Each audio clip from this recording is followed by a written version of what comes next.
স্বাগতিক যুক্তরাষ্ট্রসহ সারা বিশ্বের ৩৫ দেশের প্রায় ২০,০০০-এরও বেশি দর্শনার্থীর পদচারণায় মুখরিত হয়ে ওঠে লাস ভেগাস কনভেনশন সেন্টারের ১,৬৫,০০০ স্কোয়ার ফিট মেলা প্রাঙ্গণ। একযোগে ওয়েস্ট, সাউথ ও সেন্ট্রাল লাস ভেগাস কনভেনশন সেন্টারে শুরু হয়েছে ৩ দিনব্যাপী বিশ্ব ব্যবসা বাণিজ্যের এই মেলা। প্রতি বছরের ন্যায় এবছরও মেলায় অংশ নিয়েছে বাংলাদেশের ব্যবসায়ীরা। তাদের সেবায় এগিয়ে এসেছে loss অ্যাঞ্জেলেসস্থ Bangladesh consulate.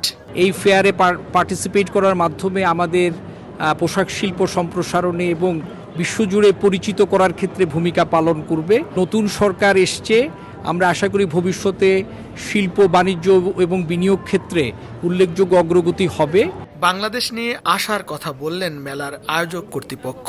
Bangladesh is one of the most important manufacturing countries in the world for our buyers in the United States. They have a better chance to get the buyers in the region. We expect more exhibitors in the coming seasons in sourcing. যুক্তরাষ্ট্রের ক্রেতাদের আকৃষ্ট করতে আরও বড় পরিসরে এই প্রদর্শনীতে বাংলাদেশের অংশগ্রহণ জরুরি বলে মনে করেন মেলায় আগত বাংলাদেশি উদ্যোক্তা ব্যবসায়ীরা।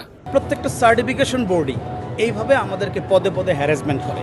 এই হ্যারাসমেন্টগুলো যদি না হয়, যেটা নৈতিক, যেটা সহজ সরলভাবে করা যায়, সেটা যদি আমাদেরকে করার মতো ব্যবস্থা করে দেয়, তাহলে আমরা আমাদের দেশকে অনেক দূর এগিয়ে নিয়ে যেতে পারবো। আশা করব যে বাংলাদেশ থেকে আরও বেশি পার্টিসিপেন্ট এখানে আসবে এবং বাংলাদেশকে রিপ্রেজেন্টেটিভ করবে এবং আপনারা আপনাদের বিজনেস বাড়াবেন, প্রসার ঘটাবেন আপনারা। প্রথম দিনে বাংলাদেশ প্যাভিলিয়নে বিদেশি ক্রেতাদের ভিড় ছিল লক্ষণীয়।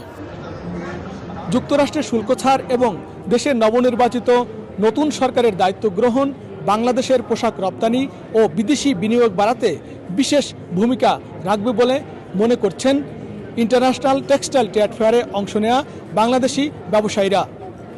লস্কর আল মামুন, সময় সংবাদ, লাস ভেগাস কনভেনশন সেন্টার, যুক্তরাষ্ট্র।